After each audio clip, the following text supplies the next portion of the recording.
tayo mga kababayan, dito po sa sinabi ni Commodore J. Tariela, dito sa mag-amang Marcoleta. Ito napakatindi nito kasi tila napupuno na itong si Commodore J. Tariela dito sa mga Marcoleta. Kasi sabi po dito, Tariela rebats, Marcoleta remarks on Calayan Island Group mga kababayan. So ito i-play po natin.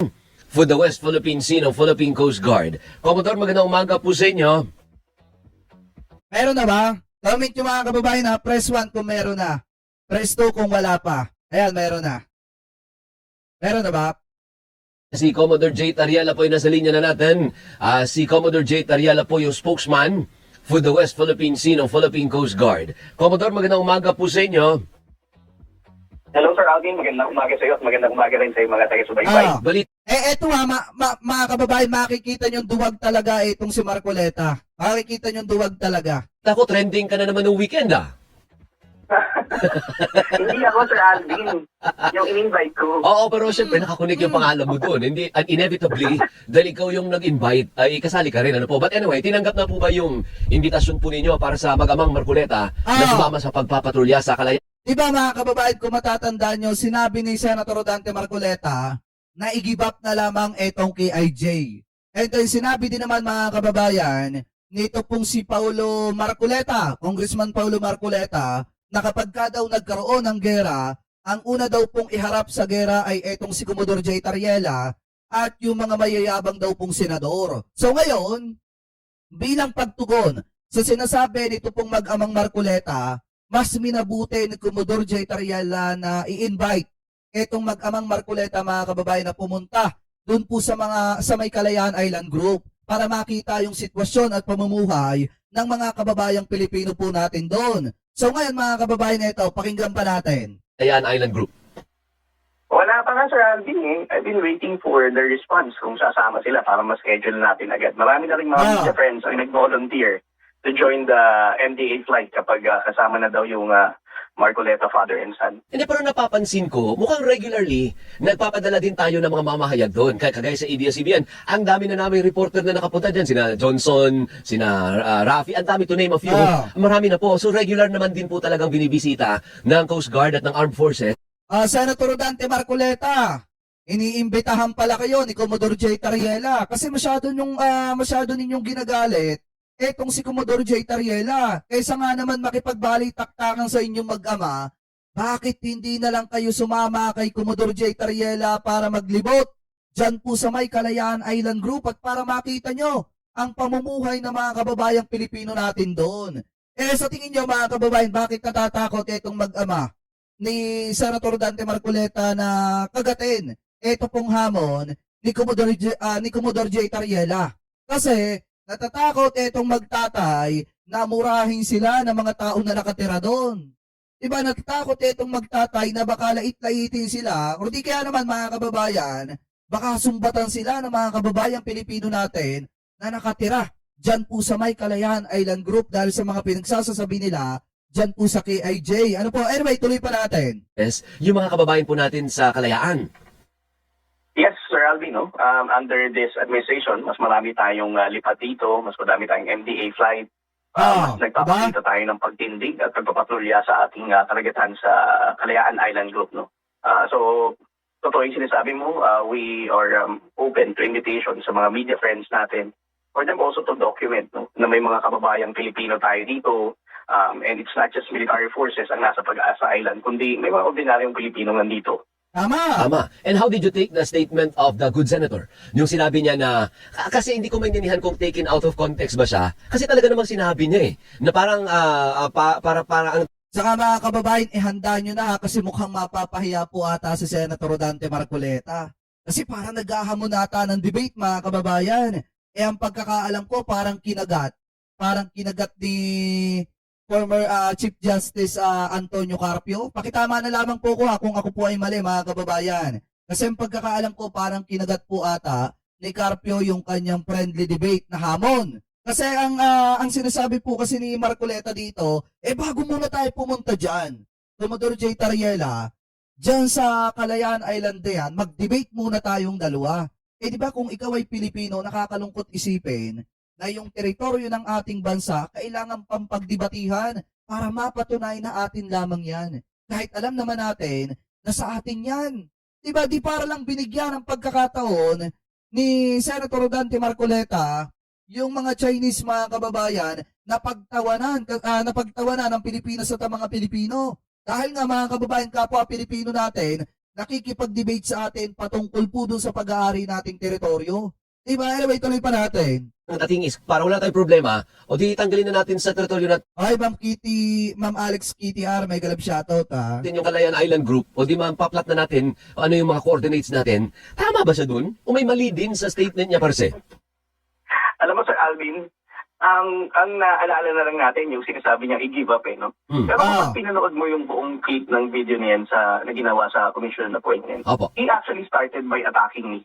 Na sinasabi niya, ito si Romulo Tariela, commander ng West Philippine Sea Transparency Group, but he is not as transparent as he is. Hindi niya sinasabi sa atin na ang Kalayaan Island Group Kita nyo kung gaano kadaming mga kabahayan dito mga kababayan, no? Kita nyo kung gaano kadaming bahay dito at nakatira. Dito sa Kalayaan Island Group na ito. Tapos i-give up mo na lang ng ganun-ganun na lang. is outside exclusive economics. So that's how he started it. No? Inangkor niya yung pangalan ko na I'm not transparent with whatever we do daw in the WPS. And I didn't even explain na labas na to sa exclusive economic zone natin. And then he started by saying, why don't we just give it up? No? So, para sa akin, it's very, hindi mo, parang kulang yung salitang sabihin mong disappointing. Kasi for Senator Marcoleta hearing all these things, ilang beses niya naman na talagang loosely ginagamit ang pangalang Tariela every time na gagawa siya ng stand when it comes to the West Philippine Sea. No? Pero, Ouch! nalagpasan ko na siguro yung part na disappointed ako. Nandun ako sa part na nalulungkot na ako.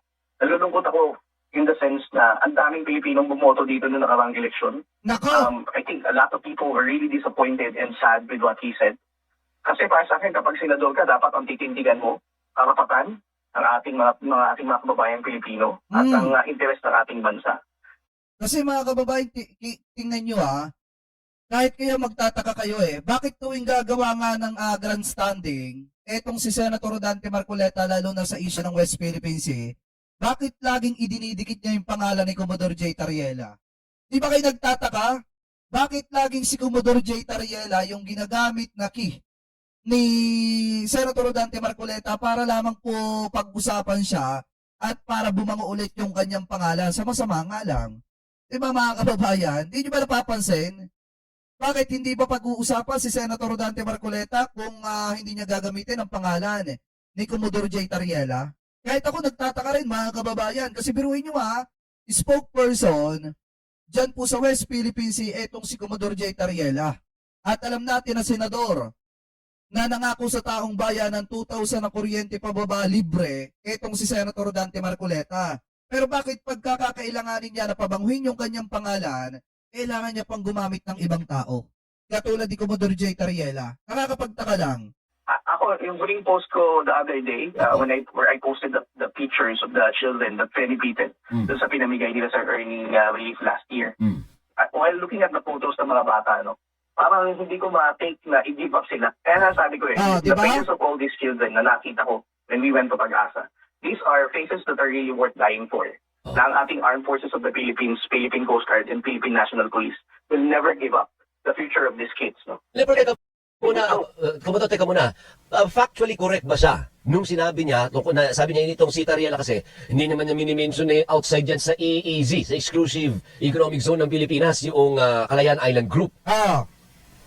Well, Sir Alvin, sinagot na to ni Attorney Jay, sinagot na to ni Justice Carpio, sinagot na to ng pinakamagagaling na legal luminaries natin. No? It is outside the exclusive economic zone, but we have been occupying this for so long a time. As a matter of fact, merong local government dito. It's part of the local government of the province of Palawan. At may mga kababayan tayong Pilipino dito. I won't go on technical, legal details of it. Again, this was already explained by the lawyers. No? The legal minds. Pero sabi to say na meron tayong soberenya at laban dito. Ayan. Sukat na natin dito mga kababayan, pero maliwanag dyan, iniimbitahan pala ni Commodore J. Tariela ito pong mag-amang Marcoleta na sumama sa kanya na magpatrolya dito po sa may Kalayaan Island Group para makita rin yung pamumuhay ng mga kababayang Pilipino doon. Lalo na para makita din nitong mag-amang Marcoleta yung mga kabataan, yung mga bata mga kababayan, na sinasabi ni Commodore J. Tariela na mahirap i-give up.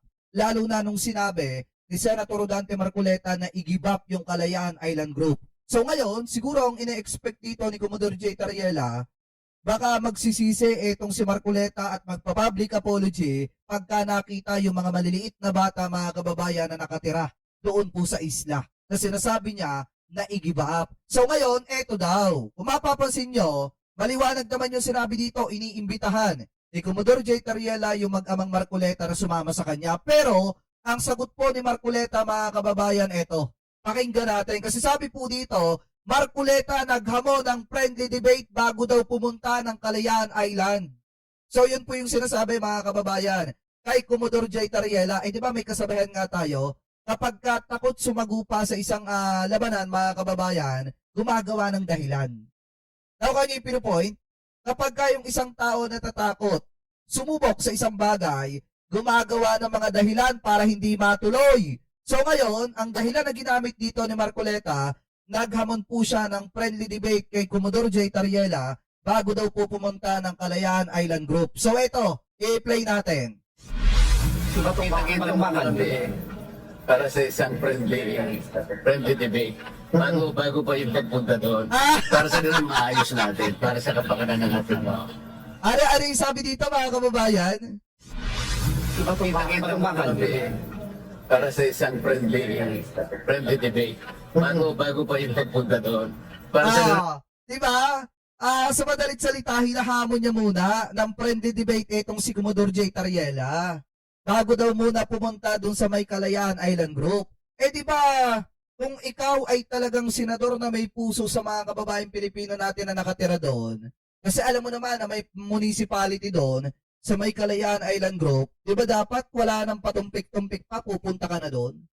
Para lang patunahin na totoo yung sinasabi ni Commodore J. Tariela. Diba? At para makita mo rin yung sitwasyon ng mga kababayang Pilipino natin doon, bakit parang bakit parang may kondisyon yung pagpunta niya ng Kalayaan Island Group? Maayos natin para sa kapakanan ng ating mga. Handang harapin sa isang debate ni Senate Minority Deputy Floor Leader Rodante Marcoleta si Philippine Coast Guard spokesperson for the West Philippine Sea, Commodore J. Tariela. Gayun din sina former Associate Justice Antonio Carpio at University of the Philippines College of Law Professor Dr. J. Sabi dito, dapat sumagot na si Pangulong Marcos sa ganitong aksyon ng mababang kapulungan. Hindi, ang sabi po ng ating mahal na presidente ganito, wala daw po tayong isusuko ni katiting, ni isang pulgado ng ating teritoryo. Yan yung maliwanag na sinabi ng presidente. Batumbakal. Sa gitna ito ng imbitasyon ng PCG Commodore sa Senador na bisitahin at lumahok sa isang Maritime Domain Awareness Flight sa Kalayaan Island Group. Kasunod ito ng kontrobersyal na mungkahi ni Senador Marcoleta na isuko na lang ang mga naturang pinag-aagawang isla sa pagitan ng Pilipinas at ng China. Grabe, no? Nauna na ring tinuligsan ni Senate President Pro Tempore Panfilo Lacson ang naturang pahayag ni Senador Marcoleta. Tinawag niya pang homegrown traitors ang mga Pilipino umanong handang ibenta ang Pilipinas kapalit ng pansariling pakinabang. Paliwanag ni Lacson, pangkaraniwang pinanggagalingan ng impormasyon sa geopolitics ang mga ganitong technical intelligence at traidor mula sa sariling bansa. Nako! Binigyan din ito na ang pagsuko sa Kalayaan Islands ay walang pagkakaiba sa pagsuko ng Luzon Island o ang kabuoang bansa. Tama! Kasi alam niyo, mga kababayan, pag binitawan natin yung Kalayaan Island Group at inoccupy ng China yan, para tayo nagbigay sa China ng isang isla. Nakuha niyo yung pinupoint? Pegador, wala kang kawala. Pegador, kayo ay maganda. Pegador, galit sa masama.